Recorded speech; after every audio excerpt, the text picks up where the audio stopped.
வணக்கம் நண்பர்களே. இன்னைக்கு நம்ம சில ஸ்டாக்ஸ்லாம் பார்க்க போகிறோம். அதாவது பிரேக் அவுட்டுக்கு ரெடியாக இருக்கிற ஸ்டாக்ஸ், அல்லது ஸ்விங்குக்கு ரெடியாக இருக்கிற ஸ்டாக்ஸ். ஸோ ரொம்ப நாளாக கன்சாலிடேட் ஆகிட்டு இருக்கும் ஒரு இடத்துல. இப்போ பிரேக் அவுட் ரெடியாக இருக்குது, அந்த மாதிரி ஒரு ஸ்டாக்ஸ்லாம் பார்க்க போகிறோம். இல்லாட்டினா கொஞ்சம் அதாவது சேனல் ஏதாவது பேட்டர்னில் ஃபார்ம் ஆகிட்டு இருக்கும், அந்த பேட்டர்ன்லேருந்து ஸ்விங்குக்கு ரெடியாக இருக்கும். ஸோ அந்த ஸ்விங்கை நம்ம பிடிக்கலாம். ஸோ அந்த மாதிரி சில ஸ்டாக்ஸ் நம்ம பார்க்க போகிறோம். பட் நான் சொல்கிற ஸ்டாக்ஸ்லாம் எதுவும் நான் ரெக்கமெண்டேஷனோ எதுவும் கிடையாது. ஏன்னா நான் ஒரு செபி ரெஜிஸ்டர்ட் அட்வைசர் கிடையாது. நீங்கள் அதில் ஏதாவது பண்ணுறதா இருந்தால் உங்களோட ஃபினான்ஸ் அட்வைசர்கிட்ட கேட்டுட்டு டிசைட் பண்ணுங்கள். நீங்களும் தரவாக பேக் செக் பண்ணிவிட்டு இதுக்குள்ளே பண்ணுங்கள். ஓகேங்களா? வாங்க வீடியோக்குள்ளே போகலாம். நான் உங்கள் சுந்தர். நீங்கள் பார்த்துட்டு இருக்கிறது மைண்ட்ஃபுல் ஃபினான்ஸ்.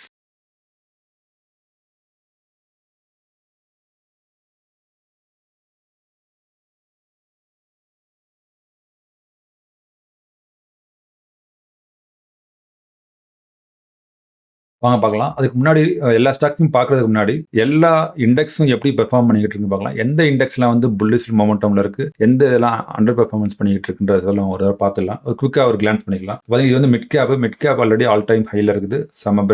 இதில் ஸ்விங் ஹையில் டாப் ஆல் டைம் ஹையில் இருக்குது. ஆல்ரெடி புல்லிஷில் தான் இருக்குது. ஸ்மால் கேப் பார்த்தீங்கன்னா இந்த இடத்துல ரொம்ப நாளாக தத்தளிச்சுட்டே இருக்குது. ஓகேங்களா? எப்போ இருந்து பார்த்தீங்கன்னா ஜூலை 1 இந்த இடத்துல போயிட்டு இருக்குது. ஆனால் ரெடி ஆகிட்டு இருக்கு. ஸோ ஸ்மால் கேப்பில் பிரேக் அவுட்டுக்கு ரெடியாக இருக்குது. ஸோ இந்த ஸ்மால் கேப்பில் என்ன ஸ்டாக்ஸ்னு சொல்லி பார்த்துக்குங்க. அந்த ஸ்டாக்ஸ் எல்லாம் இந்த மாதிரி பேட்டர்னில் இருந்துச்சுன்னா அதை பிக் பண்ணிக்கோங்க. அடுத்து எனர்ஜி செக்டர் பார்த்தீங்கன்னா எனர்ஜி செக்டர் அழகாக பேட்டர்னில் போய்கிட்டு இருக்கு. இந்த இதை பிரேக் அவுட் ட்ரை பண்ணியிருக்கு, பட் ரிவர்ஸ் ஆயிடுச்சு. ஸோ திரும்ப ட்ரை பண்ணும். ஸோ எனர்ஜி செக்டர்ஸ் ஒரு தடவை நீங்கள் பார்த்துக்குங்க. ஸ்விங்குக்கு ரெடியாக இருக்குது அது ஒன்று. அடுத்து எஃப்எம்சிஜி ஆல்ரெடி பிரேக் அவுட் கொடுத்து நல்ல வால்யூமில் பிரேக் அவுட் கொடுத்துருக்குது. அதையும் நம்ம பார்ப்போம். இந்த சில ஸ்டாக்ஸ்லாம் பார்க்கலாம். ஆல்ரெடி ஐடிசியில் நல்ல ஹையில் இருக்குது.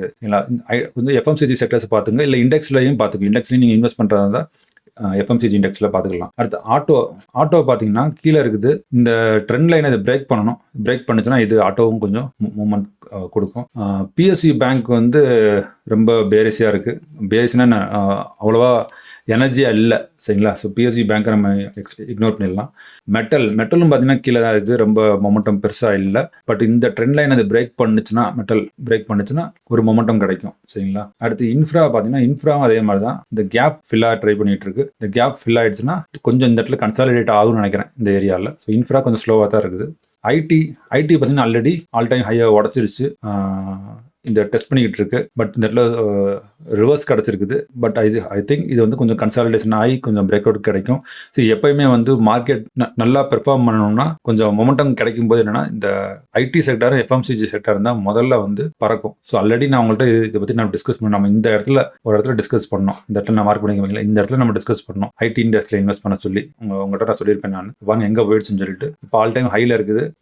எனிவே குட் டைம் தான். ஆல் டைம் ஹையை பிரேக் பண்ணிடுச்சு. பிரேக் பண்ணி சஸ்டெயின் ஆகிட்டு இருக்குது. ஸோ இன்னும் கொஞ்சம் ஆல்மோஸ்ட் ஃப்ரம் ஹியர் another 10% கிட்ட நம்ம எதிர்பார்க்கலாம் ஐடி செக்டர்லேயே. சரிங்களா? அப்போ ஐடி ஸ்டாக்ஸ்லையும் அதுக்கான மொமெண்டம் இருக்கும். அடுத்து ஃபார்மா ஆல் டைம் ஹையில் இருக்குது. இதுதான் நம்ம ஒரு தடவை டிஸ்கஸ் பண்ணது. ஒரு பிரேக் அவுட் கொடுத்தப்ப நம்ம இந்த ஒரு வீடியோவில் நான் பேசியிருப்பேன். நான் அந்த மார்க்கிங் இது. ஸோ ஆல்ரெடி இது பிரேக் அவுட் கொடுத்து அப்போ நம்ம டார்கெட் மார்க் பண்ணியிருந்திருக்கேன். இந்த இடத்துல அந்த டார்கெட் அச்சீவ் ஆயிடுச்சு. இப்போ அடுத்த லெவல் போயிட்டு இருக்குது. மீடியா பார்த்தீங்கன்னா மீடியா அண்டர் பெர்ஃபார்மன்ஸ்ல தான் இருக்குது. இன்னமும் மீடியா பெருசா இல்லை. ஆனால் இது கன்சாலிடேட் ஆகிட்டு இருக்குது. இந்த கன்சாலிடேஷன் இது பிரேக் அவுட் கொடுக்கணும். ஸோ நம்ம வெயிட் பண்ணணும். இதுக்கு இன்னும் டைம் இருக்குது மீடியாவுக்கு. அடுத்து ரியல் எஸ்டேட் பார்த்தீங்கன்னா ரியல் எஸ்டேட் அதே மாதிரி கொஞ்சம் பெர்ஃபார்மன்ஸ் கம்மியாக தான் இருக்குது. இந்த ட்ரெண்ட் லைனை பிரேக் டவுன் கொடுத்து கீழே போயிட்டு இருக்கு. சரிங்களா? இதை பிரேக் பண்ணி இந்த சேனலுக்கு உள்ள போச்சுன்னா நம்ம ஸ்விங்குக்கு பார்க்கலாம். இப்போதைக்கு இல்லை. ஸோ இதுதான் நம்ம எல்லா இண்டெக்ஸ். இப்போ நம்ம ஸ்டாக்ஸ் ஒவ்வொன்றா நம்ம பார்ப்போம் எந்தெந்த ஸ்டாக்ஸ் சொல்லிட்டு. ஃபர்ஸ்ட் ஸ்டாக்ஸ் நம்ம என்ன பார்க்க போறோம்னா ஹெச்டிஎஃப்சி லைஃப். ஏன்னா இப்போ எல்லா இன்சூரன்ஸ் செக்டர்ஸ்லாம் நல்லா பண்ணிட்டு இருக்குங்க. இது பாருங்க, ஹெச்டிஎஃப்சி லைஃப்ல நான் ஆல்ரெடி மார்க் பண்ணி வச்சிருந்தது. இதில் சேனல்ஸ்ல போயிட்டு இருக்கு. இந்த சேனல்ல மீடியம் சேனல்ல பிரேக் அவுட் பண்ணிட்டுங்க.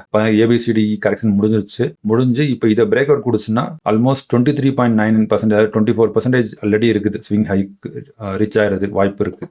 அதுக்கப்புறம் இந்த இடத்துல கன்சாலிடேட் திரும்ப ஃபர்தராக பிரேக் அவுட் கொடுக்கலாம். ஸோ ஹெச்டிஎஃப்சி லைஃப் லாங் டேர்முக்கு நீங்கள் பார்க்கலாம். இது ஸ்விங்குக்காக நீங்கள் பார்க்கணும்னா பார்க்கலாம். சரிங்களா? அடுத்து பஜாஜ் ஃபின்சர்வ் பார்க்கலாம். பஜாஜ் ஃபினான்ஸ் கிடையாது, பஜாஜ் ஃபின்சர்வ். கன்ஃபியூஸ் பண்ணிக்கக்கூடாது நீங்கள். பஜாஜ் ஃபின்சர்வ். ஓகேங்களா? பஜாஜ் ஃபின்சர்வ்னு பாருங்களா, இந்த மாதிரி ஒரு ரொம்ப நாளாக எப்போ இருந்து பாருங்க 2021 இது வந்து அக்டோபர் 2021 இது தடுமாறிக்கிட்டு இருக்கு. இப்போ பாருங்க லாஸ்ட் இப்போ இந்த டிசம்பர் 23 லைக் 1 இயரா நம்ம லாஸ்ட் ஒரு 8 மந்த்ஸாக இந்த இடத்துலயே சுற்றிட்டே இருக்குது. ஸோ இது பிரேக் அவுட் கொடுத்ததுன்னு வச்சுங்களேன், சம மவுண்டம் கிடைக்கும். ஆல்மோஸ்ட் 60% வரைக்கும் போகிறதுக்கான வாய்ப்புகள் இருக்குது. ஓகேங்களா, அதுக்கு முன்னாடி ஃபஸ்ட்டு 1932 இந்த டார்கெட்டுக்கு ஃபஸ்ட்டு ஃபோக்கஸ் பண்ணுங்க ஸ்விங்குக்கு, அதாவது 16%, இதுவே 16%. ஸோ லாங் டேர்ம் விசனுக்கு நான் சொல்கிறது இது ஆல்மோஸ்ட் 60% வாய்ப்பு இருக்குது பஜாஜ் ஃபின்சர்வில். ஓகேங்களா, அடுத்து ஏயு ஸ்மால் ஃபினான்ஸ் பார்க்கலாம். AU bank. ஓகேங்களா, ஏயு ஸ்மால் ஃபினான்ஸ் பேங்க் பார்க்கலாம். இதுவும் பார்த்தீங்கன்னா ரொம்ப காலமாக இந்த பேட்டர்ன் சேனலுக்குள்ளேயே சுற்றிக்கிட்டு இருக்கு. இது அழகா இந்த சேனல் ரேஞ்சுக்குள்ளேயே போயிட்டு இருக்கு. ஸோ இந்த சப்போர்ட் எடுத்து இப்போ மேலே போயிட்டு இருக்குது. ஸோ இது வந்து ஸ்விங்குக்கு உங்களுக்கு யூஸ் ஆகிக்கலாம். ஆல்மோஸ்ட் இங்கேருந்து இந்த ஸ்விங் இது பிடிச்சாலே ஆல்மோஸ்ட் 38% இதில் சான்ஸ் இருக்குது. ஸோ ஏயு ஸ்மால் ஃபினான்ஸ் பார்த்துக்குங்க. அடுத்து HDFC AMC mutual fund holding company.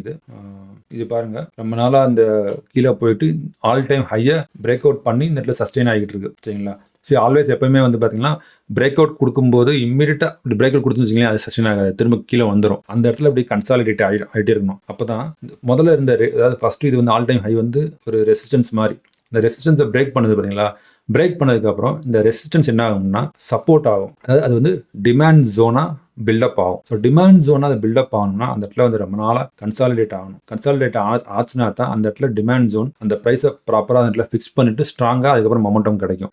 திரும்ப மார்க்கெட் விழுந்தாலும் அந்த இடத்துல சப்போர்ட் எடுத்து திரும்ப எந்திரிக்கும். ஸோ அதுதான் இங்கே நடந்துட்டு இருக்கு. பாருங்க, எப்போ இருந்து ஃபெப்ரவரியிலேருந்து ஆல்மோஸ்ட் இப்போ இத்தனை 7-8 மாசமா இந்த இடத்துலயே போயிட்டு இருக்கு. ஆல்மோஸ்ட் 1000 பாயிண்ட் மூவ் ஆயிடுச்சு ஆல்ரெடி. பட் இந்த இடத்துலயே இருக்குது. பட் ஸ்டில் இது வந்து 40.9%. இப்போ இங்கேருந்து பார்த்தீங்கன்னா இப்போ கரண்ட் பொசிஷன்லேருந்து பார்த்தீங்கன்னால 24%க்கான சான்ஸ் இதில் இருக்குது. ஹெச்டிஎஃப்சி ஏஎம்சியை பார்த்துக்குங்க. அடுத்து ஹிந்துஸ்தான் யூனிலீவர். இது பார்த்தீங்கன்னா பல வருஷங்களாக இந்த இடத்த விட்டு தாண்டாமல் போயிட்டு இருக்குங்க. எப்போ இருந்து பாருங்க, 2020 இந்த இடத்துல இருக்குது. ஸோ இது ஒரு பிரேக் அவுட் கொடுத்துச்சுன்னா ஃபர்ஸ்ட் பிரேக் அவுட்டே உங்களுக்கு வந்து ஆல்மோஸ்ட் 25% கிட்ட போகுங்க. சரிங்களா, ஆனால் நல்ல ஸ்விங் கிடைக்கும். சூப்பரான, ஏன்னா இது வந்து நார்மலாக ஒரு சேனல் ஃபார்மேஷனை ஃபாலோ பண்ணுங்க. இப்போ ஒரு லைனை போட்டோம்னு வச்சுக்கோங்களேன், இந்த லைன். ஸோ இதுதான் ஃபர்ஸ்ட் டார்கெட். இதுக்கு இங்கே இந்த இடத்துக்கு இந்த இதை டச் பண்ணோம். இப்படியே ஸ்ட்ரைட்டாக போகாது. அதனால தான் ஸோ மேபி லைக் கொஞ்சம் கொஞ்சம் இந்த இடத்துக்கிட்ட வரும். ஸோ 3400 3600 ஏதோ ஒரு இடத்துல இந்த இடத்துக்கிட்ட ஸ்விங்கி வந்துச்சுன்னா இது கிடைக்குங்க. ஸோ ஆல்மோஸ்ட் 23% ஹிந்துஸ்தான் யூனிலீவரில் கிடைக்கிறதுக்கு வாய்ப்புகள் இருக்குது. அடுத்து கோஃபோர்ஜ். எல்லா சாஃப்ட்வேர் ஐடி கம்பெனியும் மேலே போயிடுச்சு. இது மட்டும் தான் கொஞ்சம் வந்து ஸ்லோவாகிட்டு இருக்கு, ஸ்லோவாக பிக்கப் ஆகுது. பட் இது பார்த்தீங்கன்னா அழகாக இந்த சேனலில் தான் போயிட்டு இருக்கு. இந்த ஹை ஆல் டைம் ஹை, இந்த ஹையை பார்த்தீங்களா, இதுதான் ரெசிஸ்டன்ஸ். நான் சொன்னேன்ல ஏற்கனவே முன்னாடி போயிட்டு அந்த ரெசிஸ்டன்ஸ் வந்து பிரேக் அவுட் கொடுத்து அதனால தாக்கு பிடிக்க முடியல, கீழே விழுந்துருச்சு. இப்போ திரும்ப அதே இடத்துல வந்து ரெடி ஆகிட்டு இருக்கு. ஸோ இது வந்து சஸ்டெயின் ஆச்சுன்னா ஆல்ரெடி கொஞ்சம் டிப்பாகி தான் மேலே போயிருக்கு. ஸோ சஸ்டெயின் ஆகுது. ஸோ இது வந்து பார்த்தீங்கன்னா ஃபர்ஸ்ட் இது வந்து 37% போகிறதுக்கு வாய்ப்பு இருக்குது. அதுக்கு முன்னாடி ஃபர்ஸ்ட் ஸ்விங்கே பார்த்தீங்கன்னா ஒரு 19, அதாவது 20% கிட்ட வாய்ப்பு இருக்குது வரதுக்கு. சரிங்களா, ஸோ கோஃபோர்ஸில் நல்ல ஃபோக்கஸ் இருக்குது. எம்பசிஸ் பாருங்க, இது வந்து ஒரு ஆங்கிள் ட்ரெண்ட் லைன் போட்டிருந்தேன், அதை பிரேக் அவுட் கொடுத்துருச்சு. இப்போ இதுக்குள்ள ஒரு சேனலில் போய்கிட்டு இருக்கு. அந்த சேனல் பட்டு ரிஜெக்ட் ஆயிடுச்சு. சரிங்களா, ஸோ பட் ஃபர்ஸ்ட் இந்த சேனலை பிரேக் அவுட் கொடுத்துச்சுன்னா ஃபர்ஸ்ட் டார்கெட் வந்து 22% இருக்குது. அதுக்கப்புறம் ஃபர்தராக பார்த்தீங்கன்னா இது வந்து அனதர் 48% போகிறதுக்கு வாய்ப்பு இல்லை. இதெல்லாம் லாங் டேர்மில் சொல்கிறாங்க. இந்த ஸ்விங்குக்கு நீங்கள் இந்த 22% டார்கெட்டை பார்க்கலாம், இதை பிரேக் அவுட் கொடுத்துச்சுன்னா. சரிங்களா, இது வந்து எம்பசிஸ். அடுத்து பாலகிருஷ்ணா இண்டஸ்ட்ரீஸ் பார்த்தீங்கன்னா இங்கே பாருங்க, ஆல் டைம் ஒரு ஹைலேருந்து இந்த பிரேக் அவுட் கொடுத்து மேலே போச்சு. பார்த்தீங்கன்னா நான் சொன்னால் எவ்வளோ ஃபாஸ்ட்டாக போச்சு பார்த்தீங்களா பிரேக் அவுட் கொடுத்து. இதனால சஸ்டெயின் ஆகாது. இந்த மாதிரிலாம் போச்சுன்னா இந்த பிரேக் அவுட் வந்து சஸ்டெயின் ஆகாது. ஸோ இப்போ என்ன நடக்குதுன்னா திரும்ப வந்து இந்த லைனை வந்து டெஸ்ட் பண்ணுறதுக்காக வருது. ஸோ டெஸ்ட் பண்ணுது இந்த இடத்துல.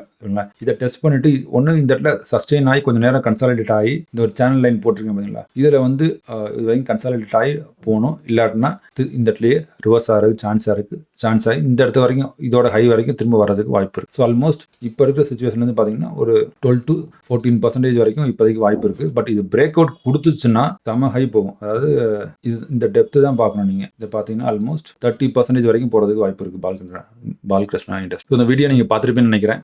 நான் லிஸ்ட் அவுட் பண்ண ஸ்டாக்ஸ் எல்லாமே வந்து லார்ஜ் கேப் கொஞ்சம் பொட்டன்ஷியல் ஸ்டாக்ஸ் தான் நான் சொல்லியிருக்கிறேன். எக்ஸப்ட் ஏயு ஸ்மால் ஃபினான்ஸ், இது எல்லாமே லார்ஜ் கேப் மிட் கேப்குள்ளே தான், ஆல்மோஸ்ட் லார்ஜ் கேப் கேட்டகரியில் தான் நான் சொல்லியிருக்கிறேன். நான் அது எல்லாமே வந்து பொட்டன்ஷியல் ஸ்டாக்ஸ், லாங் டேர்ம் ஹோல்டிங்க்கும் நல்ல ஸ்டாக்ஸ். ஸோ உங்களோட செபி ரெஜிஸ்டர் அட்வைசர்கிட்ட கேட்டுங்க. ஏன்னா நான் ரெக்கமெண்ட் பண்ணக்கூடாது எதுவுமே, ஏன்னா நான் செபி ரெஜிஸ்டர் அட்வைசர் கிடையாது. அதனால ப்ராப்பராக பிளான் பண்ணி டெசிஷன் பண்ணுங்க. எடுத்தவங்க கவுத்தன் பண்ணாதீங்க, பார்த்து பொறுமையாக பண்ணுங்க. இந்த வீடியோ பிடிச்சிருந்ததுன்னா லைக் பண்ணுங்க, ஷேர் பண்ணுங்க, கமெண்ட் பண்ணுங்க, மறக்காம நோட்டிஃபிகேஷன் ஐக்கான ப்ரெஸ் பண்ணிடுங்க. வணக்கம், நன்றி.